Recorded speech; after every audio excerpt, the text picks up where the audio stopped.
Artificial intelligence का इस्तेमाल इंसान करेगा या इंसान का इस्तेमाल आर्टिफिशियल इंटेलिजेंस, ये तो आने वाला वक्त ही बताएगा। लेकिन वहीं पर इनिशियल दौर में कुछ लोग चैट जीपीटी और मिड जर्नी जैसे प्लेटफॉर्म्स का इस्तेमाल करके कुछ ऐसे सवालों को भी जवाब ढूंढ ले रहे हैं जो फिलहाल तो पॉसिबल नहीं है। एंड थैंक्स टू रमेश भाई फ्रॉम द देसी नर्ड, जिन्होंने चैट जीपीटी के द्वारा लिखी हुई आयरन मैन 4 की कहानी के बारे में बताया था, और उन्हीं की उस वीडियो ने मुझे इस वीडियो को बनाने का इंस्पिरेशन दिया, जहां पर मैंने अपनी औकात अनुसार चैट जीपीटी 3 और प्लेग्राउंड एआई का इस्तेमाल करते हुए आर्टिफिशियल इंटेलिजेंस से पूछ लिया कि कौन है ऐसे टॉप 10 बॉलीवुड एक्टर्स जो एक्चुअली हॉलीवुड के कुछ सुपर हीरोज को प्ले कर सकते हैं। जहां पर इसने सिर्फ और सिर्फ नाम ही नहीं दिए, बल्कि इसने पूरा का पूरा रीजन भी प्रेजेंट किया कि क्यों इन एक्टर्स को इन कैरेक्टर्स के लिए चुना जाना चाहिए। ऑल्सो मैंने इस वीडियो को एंटरटेनमेंट पर्पस के लिए क्रिएट किया है, तो हो सकता है कि आप इस बात को समझ सकते होंगे। तो फिर देर किस बात की। हे गाइस, मेरा नाम है एक मिनट इस बार इस चीज को कुछ अलग ढंग से करते हैं। अब ठीक है। हे गाइस, मेरा नाम है पंकज सागर और आपका स्वागत है गेमों को हिंदी की एक और फ्रेश वीडियो में। Now without wasting any more time, let's get started. अब वैसे तो हॉलीवुड के अंदर ह्यू जैकमैन के बाद शायद ही कोई और वुल्वरीन बन पाएगा, पर मैंने फिर भी पूछ ही लिया कि आखिर एआई के हिसाब से कौन सा ऐसा देसी एक्टर है जो वुल्वरीन का पार्ट प्ले कर सकता है, और जवाब में आया विद्युत जामवाल। और इस चीज के लिए उसने यहाँ पर रीजन बताया कि वुल्वरीन एक काफी एक्सट्रीमली फिजिकल कैरेक्टर है, जिसके कारण उसे प्ले करने के लिए एक्सट्रीम मार्शल आर्ट और बॉडी फिजिक का होना जरूरी है, और ये दोनों ही खूबियां विद्युत जामवाल के अंदर हैं, जो एक्चुअली इंडिया के एंशिएंट मार्शल आर्ट यानी कलरई पट्टू में भी काफी ज्यादा माहिर हैं। साथ ही साथ यहाँ पर एआई ने विद्युत जामवाल की इंटेंसिटी पर भी काफी फोकस किया है, एंड ऑफ कोर्स इंटेंसिटी या यूं कहा जाए अग्रेसिवनेस इस कैरेक्टर को प्ले करने के लिए काफी ज्यादा जरूरी है। और अगर बात अग्रेशन की जाए तो लॉन्डे में अग्रेशन भर भर के है, जिसका एक बहुत ही बेहतरीन एग्जाम्पल हमें खुदा हाफिज मूवी के अंदर देखने को मिला था। और डेफिनेटली इस मूवी के कई सारे ब्रूटल और एक्सट्रीम सीन्स एक काफी अच्छा खासा ऑडिशन टेप बन सकते हैं इस कैरेक्टर को प्ले करने के लिए। अब यहाँ तो मेरे हिसाब से मुझे लगता है कि चैट जीपीटी की बात में थोड़ा दम है, पर मुझे कमेंट्स में आप बताइए आपको क्या लगता है, क्या विद्युत जामवाल सही रहेंगे वुल्वरीन के लिए। अब इसके बाद में तपाक से कूद पड़ा मार्वल के one of the most popular और आइकॉनिक फ्रेंडली नेबरहुड स्पाइडरमैन के बारे में जानने के लिए। एंड डेफिनेटली यार, इस कैरेक्टर को इतने सारे लोगों ने लाइव एक्शन के अंदर प्ले किया है, तो एक अपना एक देसी बंदा प्ले करेगा तो इसमें प्रॉब्लम ही क्या है। बट जो नाम चैट जीपीटी ने सजेस्ट किया वो काफी ज्यादा कंट्रोवर्शियल था, टाइगर श्रॉफ। अब इनको चुनने का रीजन चैट जीपीटी ने दिया physique, dance ability, dancing, action film experience और यूथफुल एनर्जी। एक्टिंग की बात यहाँ पर दूर दूर तक नहीं हुई, शायद यहाँ पर एआई को भी उन पर भरोसा नहीं था। अब हाँ, ये बात तो सही है कि टाइगर श्रॉफ की फिजिकलिटी स्पाइडरमैन को प्ले करने के लिए काफी बेहतरीन और इम्पोर्टेंट फैक्टर बन सकती है, जहाँ पर उनकी कूद फांद और छलांग स्पाइडरमैन का एसेंस है। बट स्पाइडरमैन को प्ले करने के लिए इतना ही काफी नहीं है। और एक्चुअली टाइगर श्रॉफ स्पाइडरमैन के रूप में कैसे होते, उसका एक छोटा सा एग्जांपल उन्होंने स्पाइडरमैन की होम कमिंग में अपनी डबिंग परफॉर्मेंस से दिया था, जिसने ऑनेस्टली लोगों को काफी ज्यादा क्रिंज किया था। लेकिन अब आप बताइए, टाइगर श्रॉफ क्या अपनी फिजिकलिटी से इस कैरेक्टर को डिफरेंटली प्ले कर पाते, और क्या वो लोगों का ओपिनियन बदल पाते।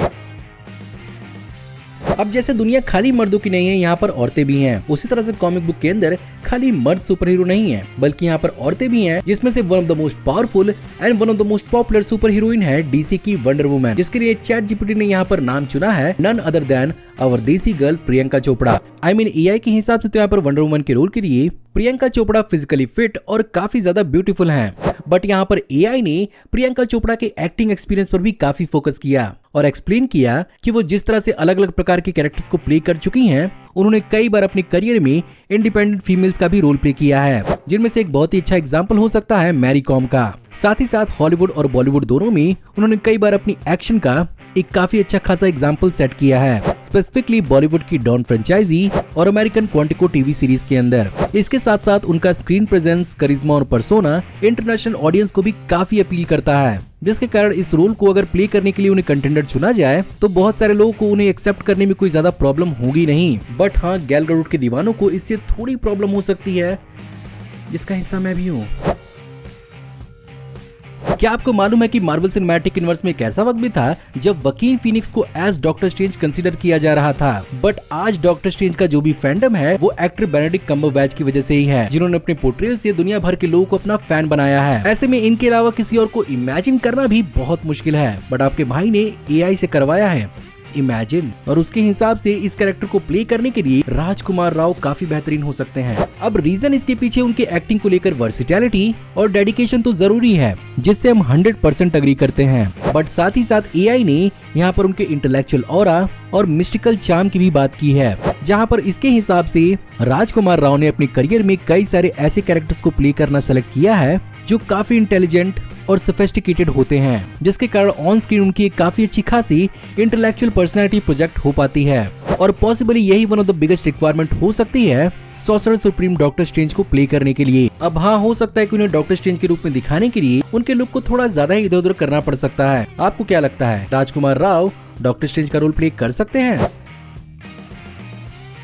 अब जब बात इंटेलेक्चुअल कैरेक्टर्स की हो रही है तो मार्वल के ब्रूस बैनर / हल्क की बात कैसे नहीं होगी, जिसे मार्वल सिनेमैटिक यूनिवर्स में मार्क रेफरो ने तो काफी अच्छे से पोर्ट्रे किया है। बट चैट जीपीटी के हिसाब से इस कैरेक्टर को रणबीर कपूर काफी अच्छे से प्ले कर सकते हैं। अब जैसा कि ब्रूस बैनर को हमेशा अपने इनर डीमन से लड़ते हुए दिखाया जाता है, चैट जीपीटी के हिसाब से रणबीर कपूर के पास एक्टिंग डेप्थ और वो रेंज मौजूद है, जिसके इस्तेमाल से वो काफी अच्छे से इस चीज को पोर्ट्रे कर सकते हैं। और उनके एक्टिंग परफॉर्मेंस हमने रॉकस्टार, तमाशा और ऐ दिल है मुश्किल जैसी मूवीज के अंदर कई बार देखा है। बात करें अगर उनके एक्शन परफॉर्मेंस की, तो आने वाली एनिमल मूवी इस बात का दावा कर रही है कि वो हमें रणबीर कपूर के ऐसे एग्रेसिव साइड को दिखाएगी जिसे हमने बेसिकली कहीं पर भी एक्सपीरियंस नहीं किया, जिसके कारण हो सकता है कि एआई के हिसाब से रणबीर कपूर हल्क या ब्रूस बैनर के लिए काफी सूटेबल साबित हो सकते हैं। लेकिन अब आपको क्या लगता है, क्या आपकी नजर में रणबीर कपूर इस कैरेक्टर को प्ले करने के लिए काफी हैं, या आपकी नजर में कोई और है?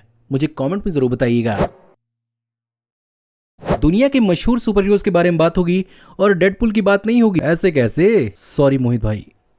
बावजूद इसके कि मार्वल मूवीज के अंदर डेडपुल को काफी ज्यादा लेट इंट्रोड्यूस किया गया, लेकिन रायन रेनॉल्ड्स की परफॉर्मेंस ही थी इसने इस कैरेक्टर को इतनी जल्दी और इतने बड़े स्केल पर पॉपुलर किया। बट क्या कोई इंडियन एक्टर रायन रेनॉल्ड्स को इस कैरेक्टर के लिए रिप्लेस कर सकता है? वेल, चैट जीपीटी के हिसाब से इस कैरेक्टर के लिए रणवीर सिंह एक काफी अच्छे ऑप्शन हो सकते हैं। देखो, रणवीर सिंह डेडपुल के लिए करिज्मेटिक और एनर्जेटिक हैं, चेक। एक बेहतरीन और वर्सेटाइल एक्टर हैं, चेक। बॉडी और फिजिक और लुक्स उनकी काफी बेहतरीन है डेडपुल के हिसाब से, चेक। और वो फोर्थ वॉल भी ब्रेक कर सकते हैं क्योंकि उनके पास थिएटर का एक्सपीरियंस है, चेक।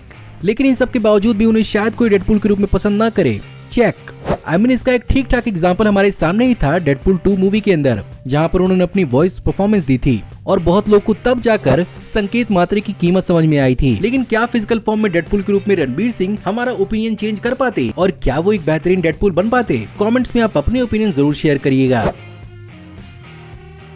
मार्वल के फेमस और लेजेंडरी सुपर हीरोज की बात चल रही है तो हम यहाँ पर ब्लैक विडो को कैसे भूल सकते हैं, जहाँ पर स्कारलेट जोहानसन की परफॉर्मेंस और एजिलिटी ने इस कैरेक्टर को काफी स्पेशल बनाया था। और एवेंजर्स एंड गेम में उसकी कुर्बानी के बाद ये कैरेक्टर लेजेंडरी हो गई। बट क्या इस कैरेक्टर के लिए बॉलीवुड में कोई ऑल्टरनेटिव है? वेल, एक नहीं दो हैं। अब दोनों ही पर्सनैलिटीज अपनी अपनी जगह पर ब्यूटीफुल और ग्रेट एक्ट्रेसेस हैं, और इन दोनों ही एक्ट्रेसेस के अलग अलग कैरेक्टर्स के चॉइसेस और उन्हें आसानी से प्ले करने के कारण ही चैट जीपीटी के हिसाब से इनकी पर्सनैलिटी में एक सर्टेन मिस्टीरियस एलिमेंट आ जाता है, जो बेसिकली ब्लैक विडो को प्ले करने के लिए बहुत ही एसेंशियल हो सकता है। जहां पर जैसा कि दीपिका पादुकोण का international recognition XXX return of the Xander Cage movie से हुआ था, जिसमें उनके काफी अच्छे खासे एक्शन सीक्वेंसेस को शोकेस किया गया था। साथ ही साथ बॉलीवुड में रिसेंटली उन्होंने पठान मूवी के अंदर भी उन्होंने अपने एक्शन की काफी अच्छी खासी परफॉर्मेंस दी थी। वहीं पर कंगना रनौत के एक्शन की भी बात चैट जीपीटी ने की, लेकिन यहाँ पर स्पेसिफिकली चैट जीपीटी ने कंगना रनौत की फियरलेस पर्सनैलिटी को इस कैरेक्टर को प्ले करने के लिए काफी सूटेबल माना। लेकिन अब आप बताइए, आपके हिसाब से आपको क्या लगता है, इस कैरेक्टर के लिए दीपिका पादुकोण सही, कंगना रनौत सही है, या कोई और ही कंटेंडर? कमेंट से बताना मत भूलिएगा। Modern super hero pop culture के अंदर मार्वल सिनेमैटिक यूनिवर्स के आयरन मैन का एक बहुत बड़ा इन्फ्लुएंस है, और उसके पीछे सबसे बड़ा रीजन रॉबर्ट डाउनी जूनियर और उनकी परफॉर्मेंस ही थी, जिन्होंने इस अननोन मार्वल कैरेक्टर को दुनिया भर में पॉपुलर कर दिया। लेकिन क्या आपको मालूम है कि इंडिया में एआई के हिसाब से इस कैरेक्टर को कौन प्ले कर सकता है? वेल, एआई ने यहाँ पर ऋतिक रोशन को इसके लिए चुना है। Of course Hrithik Roshan Robert Downey junior की तरह ही अपनी ही तरह की करिज्मेटिक पर्सनैलिटी और एक्टिंग चार्म को होल्ड करते हैं, और वो एक काफी दमदार एक्टर हैं जिन्होंने अपने करियर में कई रेंज ऑफ कैरेक्टर्स को प्ले किया है और उनके इमोशनल रेंज को भी स्टैब्लिश किया है। और तो और वो यहाँ पर काफी फिजिकली फिट हैं, और शायद यहाँ पर टोनी स्टार्क के हिसाब से कुछ ज्यादा ही फिजिकली फिट। अब ऐसा भी हो सकता है कि ऋतिक रोशन बावजूद अपने मिडिल एज में होने के कारण भी टोनी स्टार्क के रूप में कुछ ज्यादा ही यंग अपीयर हों, तो शायद वो टोनी स्टार्क / आयरन मैन के लिए उतने परफेक्ट नहीं हो सकते। बट डोंट वरी, यही इकलौता कैरेक्टर नहीं है इस लिस्ट में जो वो प्ले कर सकते हैं। अब इस लिस्ट में वैसे तो ज्यादातर सजेशंस एआई नहीं दिए थे और बैटमैन के टाइम पर भी एआई ने कई सारे सजेशंस दिए, बट मामला यहाँ पर थोड़ा सा अनसेटिस्फाइंग हो गया क्योंकि आमिर खान को ब्रूस वेन / बैटमैन के रूप में इमेजिन करना मेरे लिए उनकी हाइट की वजह से उन्हें एज बैटमैन इमेजिन कर पाना थोड़ा मुश्किल था। ऐसे में मैंने यहाँ पर अपनी तरफ से गूगली मारी और पूछ लिया कि क्या Shahrukh Khan Batman / Bruce Wayne के लिए परफेक्ट होंगे, क्योंकि पास्ट टाइम में उन्होंने कई बार बैटमैन को as a super hero appreciate किया है और चैट जीपीटी ने भी इस पर दबा के जवाब दिया, जहां पर उसके हिसाब से बैटमैन को फिजिकल प्रोवेस के साथ साथ कॉम्बैट स्किल्स में भी माहिर दिखाना होता है, जिसके कारण हो सकता है कि शाहरुख खान को यहाँ पर अपने आप को बैटमैन के हिसाब से काफी ज्यादा बल्क अप करना पड़े। लेकिन वहीं पर शाहरुख खान की एज रेंज काफी परफेक्ट है एक मिडिल एज बैटमैन को प्ले करने के लिए। साथ ही साथ बैटमैन के भी कई सारे इटरेशंस हैं, जिसके कारण एक शाहरुख खान का इंडियनाइज्ड वर्जन ऑफ बैटमैन भी दिखाया जाए तो वो भी चल सकता है। लेकिन यहाँ पर एआई ने इस बात को भी एक्सप्लेन किया कि सारा का सारा डिसीजन और डायरेक्टर्स का ही होगा। खैर, हम यहाँ पर तो ख्याली पुलाव पका ही रहे हैं, तो आप अपने कमेंट्स का तड़का लगाना मत भूलिएगा और बताइए आप क्या सोचते हैं इस बारे में। अब वहीं पर अगर बात की जाए सुपर हीरोज के भी सुपर हीरो यानी सुपरमैन की, तो यहाँ पर चैट जीपीटी के पास सिर्फ और सिर्फ एक ही नाम था, वो नाम था ऋतिक रोशन का। चैट जीपीटी के हिसाब से ऋतिक रोशन की बेहतरीन पर्सनैलिटी और फिजिकलिटी सुपरमैन के लिए काफी परफेक्ट है, बट साथ ही साथ परफेक्ट है यहाँ पर ऋतिक रोशन का एक्टिंग रेंज, जो एक्चुअली सुपरमैन को एक काफी अच्छा ह्यूमन इनोसेंस दे सकता है और साथ ही साथ ऋतिक रोशन यहाँ पर उसकी मोरालिटी को भी काफी अच्छे से पोर्ट्रे कर सकते हैं। बट इन सारी चीजों का जवाब ऋतिक रोशन ने सालों पहले क्रिश मूवी के अंदर ऑलरेडी हमें दे दिया है, जिसके अंदर वो 2 बार इस सुपर हीरोइक कैरेक्टर के अंदर नजर आए हैं। तो मेरे हिसाब से उन्हें इस कैरेक्टर को प्ले करने में ज्यादा मुश्किल नहीं होगी, बस एक्सेंट ही थोड़ा इधर उधर करना पड़ेगा। सो गाइज, ये थी आज की वीडियो। उम्मीद करता हूँ कि आपको आज की वीडियो पसंद जरूर आई होगी, और अगर आपको आज की वीडियो पसंद आई हो तो प्लीज वीडियो को लाइक जरूर करिएगा और कमेंट्स में बताइए कैसा लगा आपको वीडियो और ये ओवरऑल पीस रिवील। हाँ, मैं जानता हूँ थोड़ा ऊपर नीचे हुआ होगा क्योंकि पहली बार कर रहा हूँ, तो आई गेस आप लोग समझ सकते हैं। प्लीज़ वीडियो को लाइक करिए ताकि मैं जल्दी जल्दी और मोटिवेट हो पाऊँ ऐसे फेस कैम वीडियोस बनाने के लिए। नहीं पसंद आया तो वो भी बताइए, कोई दिक्कत नहीं है। और हाँ, अगर आप चैनल पर नए हैं तो प्लीज चैनल को सब्सक्राइब कर लीजिए। साथ ही साथ मैं जल्दी ही आपको एक नई वीडियो में देखने को मिलूंगा, तब तक आप हमारी इन वीडियोस को एंजॉय कर सकते हैं। Thank you for watching, see you in the next video, till then take